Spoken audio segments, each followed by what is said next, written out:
Princess Margaret, a royal, a sometime rebel, and the runner-up. From the beginning, Margaret played second fiddle to Elizabeth. She once said to me, I never minded being the younger daughter, but I always minded the younger sister. But there was one place, 4,000 miles away, where Princess Margaret came first. The Caribbean island of Mustique. On Mustique, everyone treated her as if she was the most important person in the world. She was able to do things there that she couldn't possibly do at home. I think it did revolve around her. We always wanted her to enjoy herself. In this programme, Princess Margaret's lady-in-waiting and closest friend, Lady Anne Glenconnor, reveals what life was really like during their times together on the island. In the early days, every day we took a picnic to a different beach. We lived off sort of baked beans and things like that. And the heydays. She said, I've got flying mice in here. I know she liked to drink, but I didn't think she drank all that much. And insiders and experts discuss the glamour and excesses of Margaret's Caribbean retreat. The hedonism, the partying, the love affairs. People disappeared to the beach to have sex. This was the kind of extravagant thing that was to become typical. But her glitzy Mustique lifestyle would come at a price. The Queen said, what are we going to do about my sister's gutter snipe life? Every time she enjoyed somebody's company, Peter immediately said, oh, she's having an affair with them. And Margaret's decadent island life put her in the public spotlight for all the wrong reasons. There's a lot of criticism that she's off having a jolly in Mustique on the taxpayers' expense. But through all the highs and lows of her years on Mustique, it remained the one place that Margaret could escape from the shadow of her sister. It was the only place in the world where she actually had a home that she could call her own.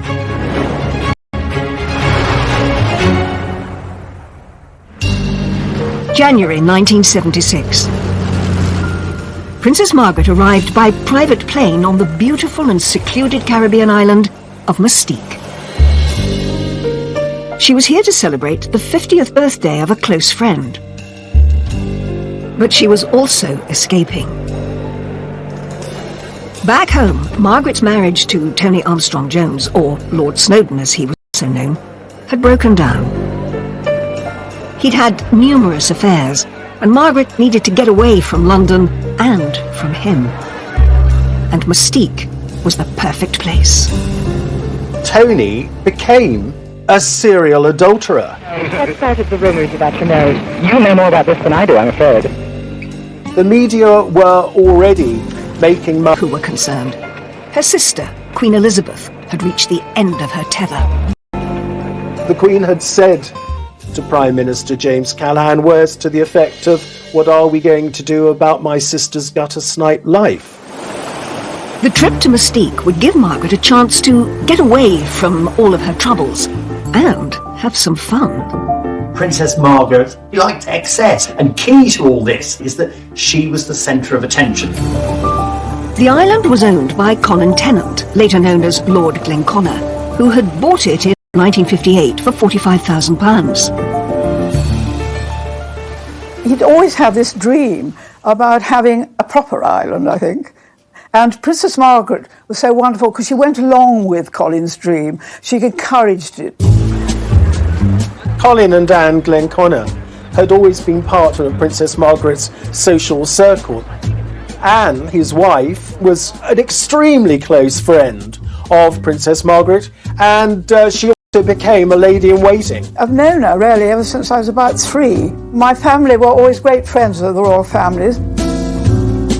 Colin Tennant's 50th birthday was going to be a huge, excessive and glamorous party. He was an ace putting on parties, and he was really only happy when he was doing that. You could do whatever you liked. People disappeared to the beach to have sex, skinny dipping in the sea, and this was the kind of extravagant thing that was to become typical. He was like a ringmaster, really, in a circus, arranging everything and controlling everybody, and don't do this and do that. The star-studded party was the epitome of opulence and a world away from the stuffy life of the royals back in the UK. It was like a big house party, really, and everything was gold. There was lots of photographs taken. Bianca Jagger was brought in on a sort of and litter carried by some local boys that were completely naked except for a golden coconut positioned in the right place. That was quite a sight. And it really captures the spirit of the 70s and also the spirit of hedonism on the island. Colin was so extravagant. He even sprayed the grass gold. His wife, Lady Glenconnick, sprayed her face gold and then regretted it afterwards because it was deeply unflattering. It was terrible because every time I moved my face or smiled, the whole of my face was cracked in a very unbecoming fashion. And Colin kept on saying, "Aren't you enjoying yourself?" I said, "Yes, I am, Colin, but I can't smile." Of course, the belle of the ball was Princess Margaret. She had the most beautiful dress that we'd had made for her, so she was thrilled. Turban on. It was Colin's party, but Princess Margaret ruled the roost, as she usually did on Mustique. It was a welcome break from the royal pecking order in Britain.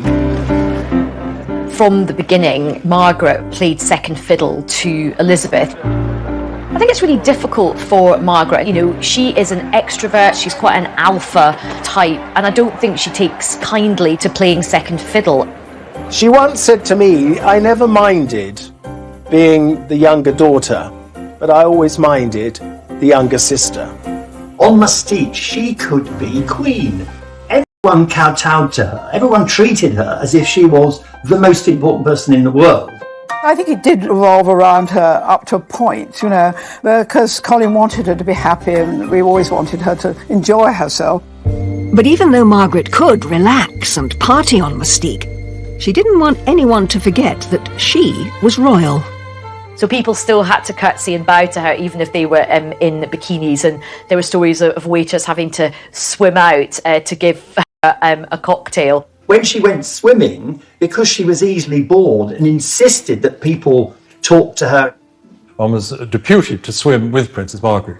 She had this beautifully coiffed hair, so she would swim very upright, doing a breaststroke, very, very slowly, looking ahead. And then I developed a sort of side stroke where I could keep up with her, doing a sort of doggy paddle with one hand. By the time of Colin Tennant's party, Mustique had become Margaret's very own pleasure kingdom, a centre of glamour and excess, and a refuge from her troubles back home. But when she first visited, back in the early 60s, life on the island was shockingly different.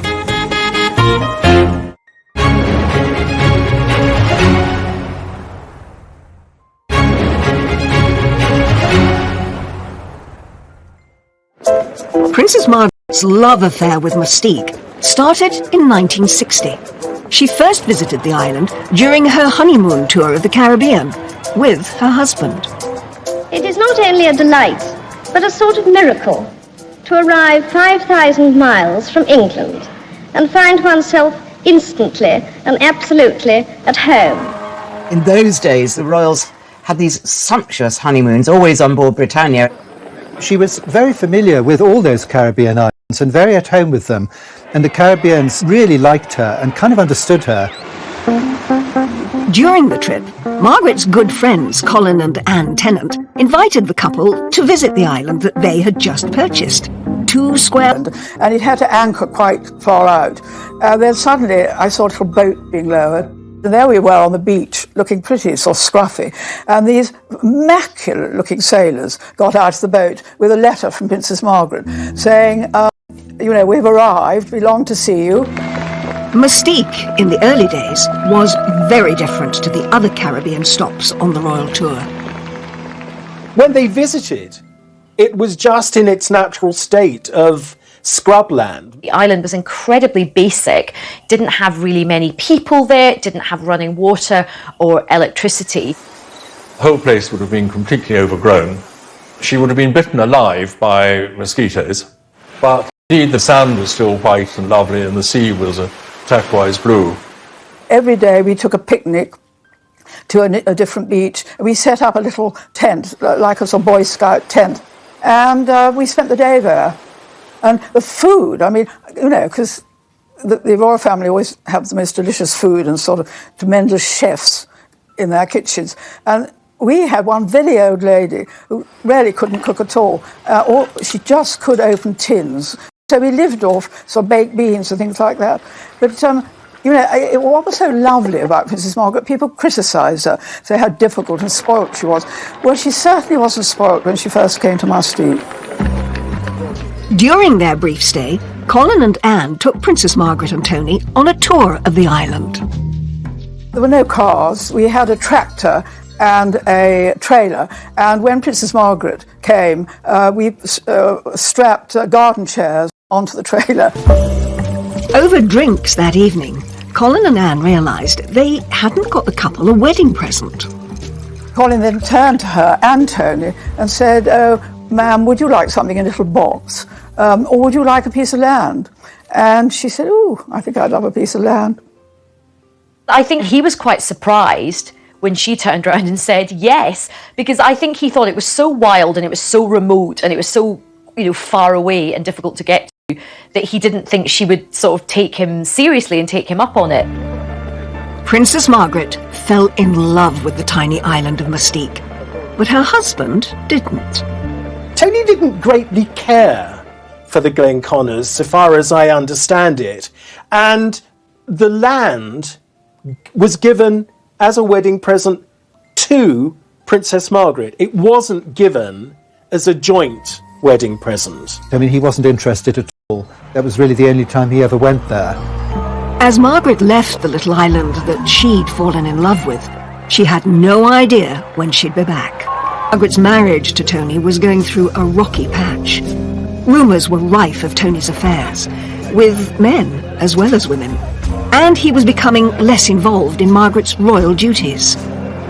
It was said that their life together at Kensington Palace was a bit of a war zone. They had this very fiery relationship. They fight a lot. She was like a pressure cooker. She needed some kind of a safety valve. And it suddenly occurred to her that relief might come in the shape of Colin Tennant and Mustique. Margaret was thinking, I can get away from bloody Tony and all the girls he's sleeping with.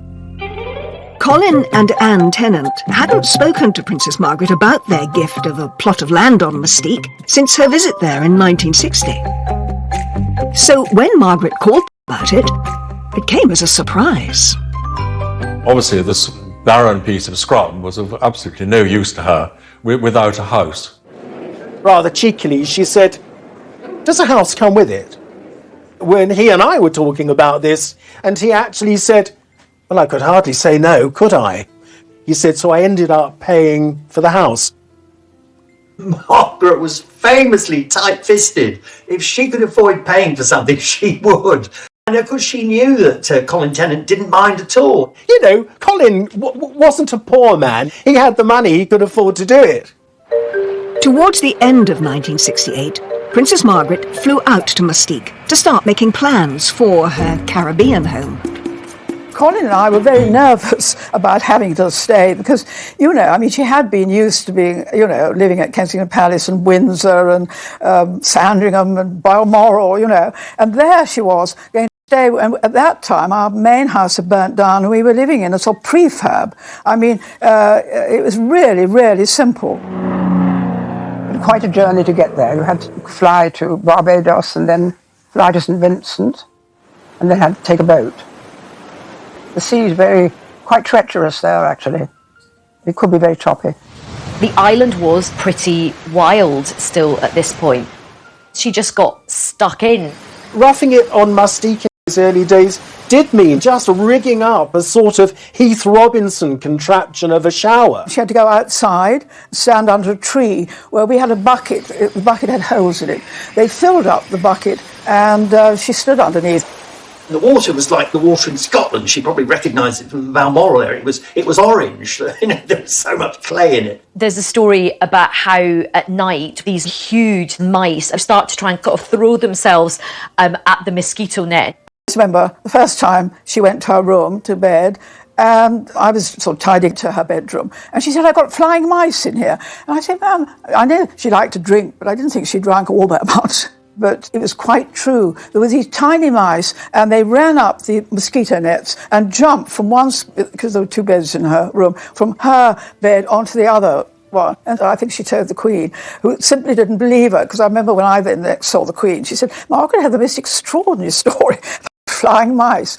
And I said, well, actually, it was true. There was no easy way for Princess Margaret to get to her plot of land, so she was forced to walk up to it. They had to trek along narrow paths where she might easily have got the royal legs scratched a bit. We dressed her in Colin's pyjamas, we tied string round her ankles and wrists, and out we went to find where we thought she'd like to build a house. So we had this wonderful picture of the Queen's sister in what presumably were oversized pyjamas, trekking over this very rough territory in very high temperatures.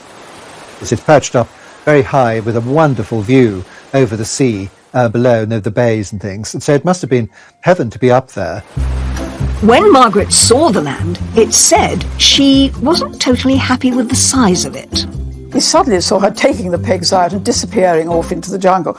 And Colin said, what are you doing, ma'am? And she said, well, I think I need a bit more land. So Colin said, why? And she said, well, I've got to have gatehouses for my security. She was very keen to have Oliver Messel design the house, partly because she loved his designs. He was an eminent theatrical designer, and she'd seen his house on Barbados and loved it. It is extraordinary that as Princess Margaret demanded more and more, she demanded perfection when the house was being designed. I don't think it ever occurred to her to offer to pay for some of the work. As work on Margaret's house got underway, Colin Tennant picked up the bill for everything. And soon the princess realised that her new house could be the perfect place to invite her gentleman friends. It was a very discreet spot if she wanted to bring any lovers there. I think it was more because she needed to feel better about herself. She'd been rejected effectively by Tony and she didn't like it. One of the most persistent of Mustique rumours was that Princess Margaret met and had a relationship with a guy called John Bindon. Margaret first met John Bindon when he was on holiday on the island. He is supposed to have shown his party trick to Princess Margaret. With his member. The last thing Princess Margaret was a prude, so she'd have loved his party trick and she'd have laughed. There was a photograph of them together, not in any compromising situation, but of course the rumour mill went into overdrive and there was lots of speculation that they were having this clandestine, illicit affair. He certainly boasted about it, and he talked quite vividly about his affair with Margaret. But maybe that was just him, but certainly the story took legs, and subsequently there have been several films made about it. John Bindon's wasn't the only name romantically linked to the princess. Margaret was photographed with many men, like this one, where she looks captivated by the front man of the Rolling Stones. Mick Jagger was persuaded very early on, and apparently by Princess Margaret. He was persuaded to buy a house on Mustique, which he still has. Princess Margaret was great friends with Mick, and of course they'd lived on the island together. People said they had an affair. I think it's absolutely untrue. Every time she enjoyed somebody's company or laughing with them or dancing with them, you'd immediately said, oh, she's having an affair with them. And absolutely untrue. There were always tons of rumours circulating about what was happening in Mustique because it was such a party island and everybody just mixed. Everybody would go to each other's houses. Princess Margaret's house was finally completed in February 1972. It had 4 bedrooms, a swimming pool, and stunning views over the coast, as seen in these images from the ITV programme Wish You Were Here. Princess Margaret christened her holiday getaway Les Jolies Eaux, Pretty Waters. It was most often described as a villa, the princess's Caribbean villa. And she didn't like that. She said, a villa? It's not a villa. It makes it sound like something you'd find in Brighton. She said it wasn't a villa. It was a single-storey house. It was amazing that she built a house, and that, of course, encouraged other people to come. Interesting thing is it was really the only home she ever actually owned, because in London she lived at Kensington Palace, which is not, which is just where princes and princesses live, but they own those places themselves. One thing that Princess Margaret put on the wall inside her house was a framed copy of Antigone's portrait of the Queen. This stern portrait was an imposing reminder of her royal duty back home. You know, it was one place in the world that she could completely relax. She felt very free there at home. Princess Margaret's house on Mustique was one of 17 estates eventually designed and built on the island by Oliver Messel. But as the island developed and the rich and famous began to flock there, the press began sniffing around. And before too long, that would cause trouble. Princess Margaret's two lives, this party girl who loved living dangerously, combined with the formal role she had as the Queen's sister, was very soon to be thrown into chaos.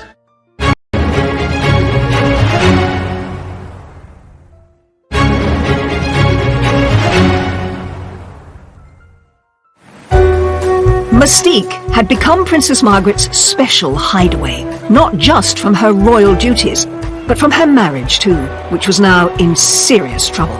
She was very angry about the allegations of his indiscretions, so I think she decided that she needed somewhere that she could escape to. But it wasn't just Lord Snowdon who was doing affairs. The princess now was seeking solace of her own outside the relationship, and word had reached the palace. The Queen would have known about the rumours surrounding her sister. She would have got involved because we know the Queen has always worried enormously about the reputation of the royal family. But also we have to take the personal view. The Queen has always been very protective of her sister. And there was one relationship in particular that had been noticed. It began in 1973 when Princess Margaret met Roddy Llewellyn. Roddy Llewellyn was originally produced as a sort of spare man by Anne Glenconner at a house party in Glen.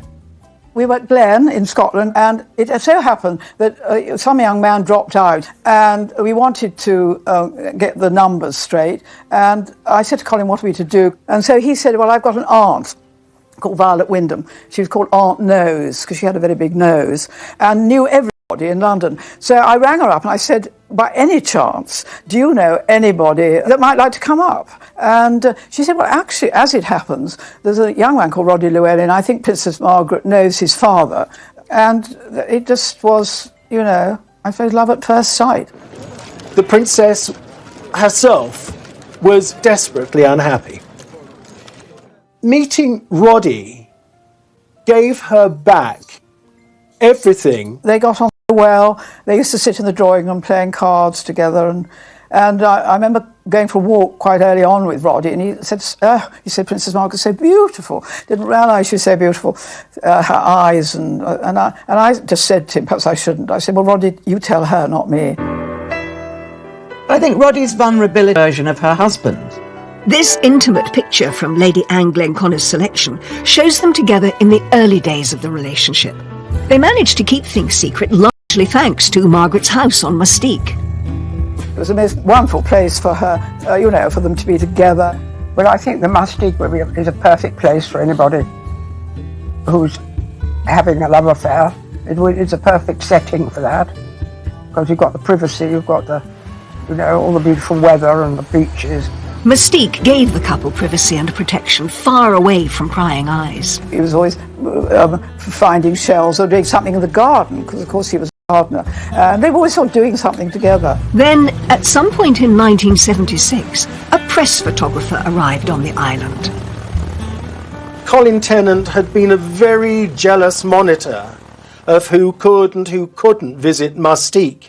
But he had at some time then decided it was good for business to have upmarket groups visit the island. But in 1976, unknown to anybody on the island, one member of the group that had been allowed to visit was one of Rupert Murdoch's employees, an Australian journalist. And he seized the moment with his long-distance lens. The photograph was taken, it was sent back to London, so the relationship became public knowledge. The photo, published in the News of the World, stunned Britain. It's pretty evident that they are in an intimate relationship, and very, very close to each other. You can just tell that from the body language. But I think it was a pity it got out, you know, prying into people's privacy. That's what the press do, don't they? The photo of Roddy and Margaret gripped the nation, and the press went into a frenzy. Lord Snowdon, Princess Margaret's husband, was overseas at the time. I'm naturally desperately sad in every way. He was furious because he looked like he'd been cuckolded by a younger man, and that didn't appeal to his vanity. Lord Snowdon, is there any hope of a reconciliation? Thank you, Lady Smith. It gave him the opportunity, in a sense, to look slightly like the wronged husband, which, of course, was very far from the truth. It was the final straw, really, in the marriage, because the following month, in March of 1976, Princess Margaret and Lord Snowdon officially separated. Although Margaret had endured years of infidelity, the public and the press now turned against her. In a sense, it opened the floodgates to press criticism and general criticism. They would sell more newspapers if they wrote about a princess behaving badly. They were on the lookout ever after for princes and princesses who were behaving badly. This ushered in, I think, a greater level of press intrusion into the royal family. After the images of Roddy on Mustique emerged, talk turned to the possibility of the first royal divorce in 4 centuries. It was a bruising time for Princess Margaret. She had lost public support because I think people were quite horrified by the Roddy Llewellyn affair. So, you know, her rating with the public had fallen hugely. Once again, Margaret turned to her sanctuary, Mustique. Margaret's separation had put pressure on her relationship with her sister, who'd always hoped that the marriage could be saved. But in 1977, the Queen paid a visit to her sister on Mustique. The Queen was on a Silver Jubilee tour of the Caribbean. She still had the Royal Yacht Britannia, so they were able to pay Princess Margaret a visit. Margaret was absolutely delighted when the Jubilee tour of 77 brought the Queen and Prince Philip to Mustique. I mean, she'd been longing to show her sister her house. You know, Colin was so excited to have them there, of course. Well, we were all absolutely thrilled, I can't tell you. Colin nearly fainted with pleasure, but he thought he'd never get the Queen to come to Mustique, but it was tremendous. Anwar Hussain was one of the few photographers permitted to capture the extraordinary moment. The Queen visited her sister on the island. Queen was on Britannia, and I had a number of the PR. I arranged him. I said, look, we want to come, and it's a historic moment. Queen has never been to Mustique, and they like these sort of pictures I did of Queen looking more natural. It would be Queen Elizabeth's first time on the island that had meant so much to her sister over the years.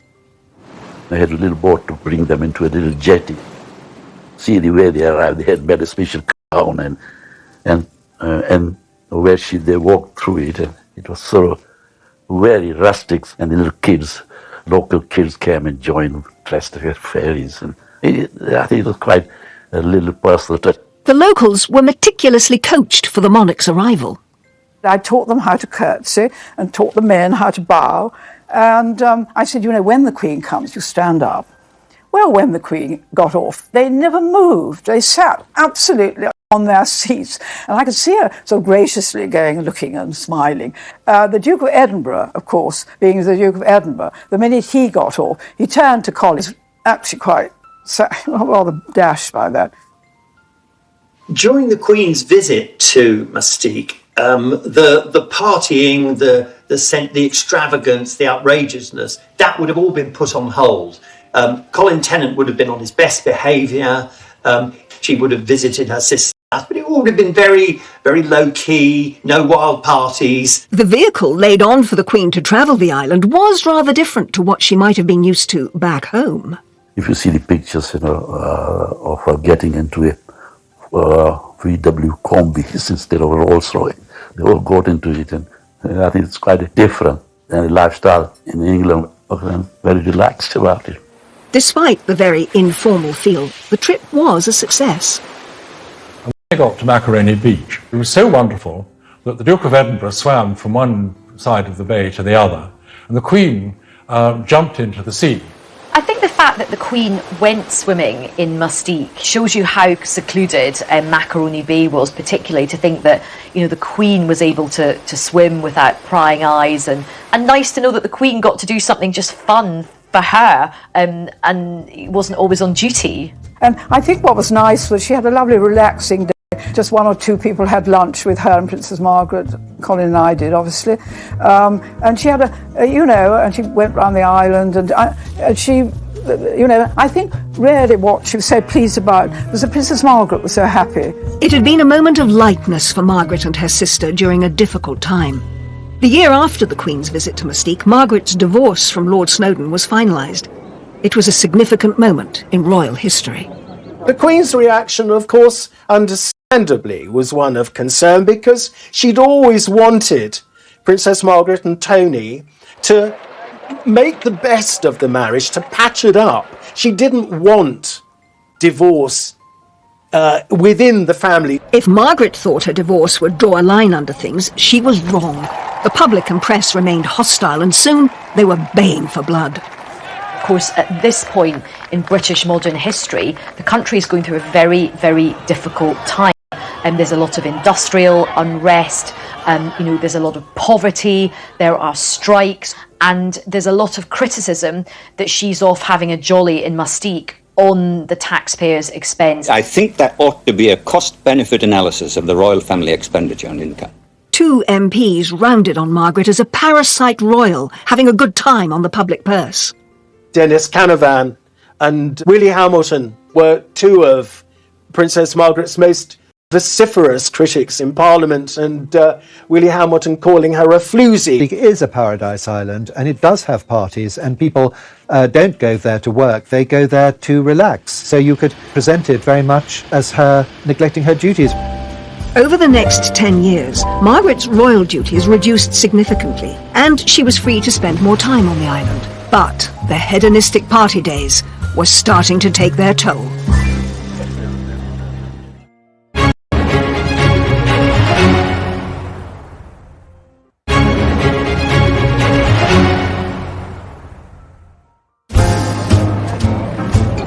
After a turbulent time on and off Mustique during the 1970s, Princess Margaret finally separated from Roddy Llewellyn in 1980. The princess's relationship with Roddy had lasted for 8 years. But in 1981, he married a very charming and talented lady called Tanya Soskin. She knew Roddy wanted to get married. She accepted it. She made friends with his wife so that, she would be able to see him again. And when he had his 3 lovely daughters, she was always interested in them. Margaret remained officially single for the rest of her life, but she still loved a good party. And in 1986, Colin Tennant hosted a celebration for his 60th birthday on Mustique. And it was a glamorous and opulent affair. Colin had chartered this enormous, great 400-foot sailing vessel. And so again, the great and the good were treated to a week of wonderful parties, culminating in the Peacock Ball. We started off in St. Lucia, we went to Martinique, and then we had parties on all the different islands. Princess Margaret didn't come on the boat. She was in her house in Mustique, and she gave a wonderful lunch, which was a sort of festival of bobbing apples, champagne. Anyway, it took 2 years to plan this party, and we had special dresses for about 6 people, including Princess Margaret. The Peacock Ball was a star-studded night, as this extraordinary photograph shows. But royal tradition dictated that Princess Margaret should be the last to arrive. Princess Margaret was not going to arrive until all the guests had arrived. And there was one to come, who of course was Raquel Welch. Anyway, eventually there was a stalemate, and the Princess Margaret then came in and was greeted by Colin and Anne, and then Raquel Welch came in. Raquel Welch was always late for everything, so she actually was later than Princess Margaret, which was slightly irritated Princess Margaret because she's always meant to be the last person to arrive. As seen in this intriguing photograph, the evening saw Colin adorned in a crown of his own. The culmination was the crowning of Colin as the King of Mustique. Northern Territory. Though what these remarkable pictures don't show is that there was also lots of alternative entertainment available. Effectively, pornographic films were shown, and it's difficult to know what Margaret would have made of the adult films. But I think by now she thought, well, whatever I do, there's a chance that someone will find out, and I need to live my life, so I'll take the risk. It would be one of the last great Mustique parties that Colin would throw and Princess Margaret would attend, as her hedonistic lifestyle would eventually catch up with her. Well, Margaret had always been a smoker and she'd always been a drinker. And eventually this took a toll on her health. And she had part of her lung removed, which is in fact what had happened to her father, King George VI. Whilst Mustique was the location for some of the best times of her life, it was also where her well-being began to suffer. In the 90s, Margaret really saw her health decline, and she ended up having a couple of small strokes while she was at Mustique. On her way to a hospital in Barbados this evening, Princess Margaret, with sun hat and sunglasses, before tests to see how soon she can return to Britain to convalesce after her mild stroke. The most significant event, however, was when Princess Margaret suffered severe burns to her feet in 1999. The thermostat on the boiler wasn't working properly, and she thought she was turning off the hot tap. She turned off the cold, and this boiling water, she was standing up, went straight on her feet. She rang me up and she said, Anne, I don't want anybody coming in except you. And I looked after her night and day.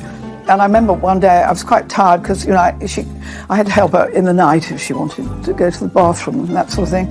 And so I said, would you mind, she had 2 single beds in her room, I said, would you mind if I got into the next door bed and we could watch some videos and, you know, I could be company. Oh, she said, yes, is it like boarding school? Because she'd never been to boarding. I said, it is a bit. Except at boarding school, you can't lie in bed watching videos. But, you know, personally, any time I did ring the Queen up, I said, ma'am, could you help? And the doctor thinks she's well enough to go on Concorde, because in those days Concorde came to Barbados. So we flew back and she went to hospital. But her feet really never recovered. By this time, Les Jolies Eaux had been gifted to Margaret's son, Viscount David Linley. The villa had been signed over to him to celebrate the 1996 wedding to Serena Stanhope. I think that most people like a sense of continuity, and I think Princess Margaret probably did hope that it would go on being a happy home for her descendants. But as with so much in her life, Princess Margaret's hopes and dreams did not quite come into fruition. In 1999, Viscount Linley put the villa up for sale. So Princess Margaret was really upset when her son decided her own rights. When you bear in mind what it had actually meant to her for so long, I think it hurt her very much. The villa was sold to new owners in the year 2000, and just 2 years later, Princess Margaret died. Draped in her own blue and crimson standard, Princess Margaret's coffin leaves the King Edward VII Hospital late this afternoon. Her ashes were placed in a tomb with her father, King George VI. It had been a life well lived, and Princess Margaret's time on Mustique had scaled the highest highs and touched some of the lowest lows. I think lots of Margaret's life became so entwined with Mustique, you know, the high points of her life, you know, the hedonism, the partying, the love affairs, but also the bad times as well. The scandal of her affair with Roddy becoming public, and the heartache that brought her and the rest of the royal family, and of course some of her health issues. There's little doubt Princess Margaret's life on Mustique did much to change the perception of royalty in the 20th century. She opened up the family, not just to the reality of divorce, but then she also opened up the royal family to the kind of criticism that we saw with Prince Charles, that we saw with the Duchess of York and Prince Andrew. Probably none of that, or much less of that criticism, that focus, would have happened but for Princess Margaret's behaviour on Mustique. Margaret's legacy will forever be tied to an island a little more than 2 miles across, 4,000 miles away. Okay, Colin bought the island, Colin developed the island, it became this hedonistic paradise, but it was Princess Margaret that put it on the map.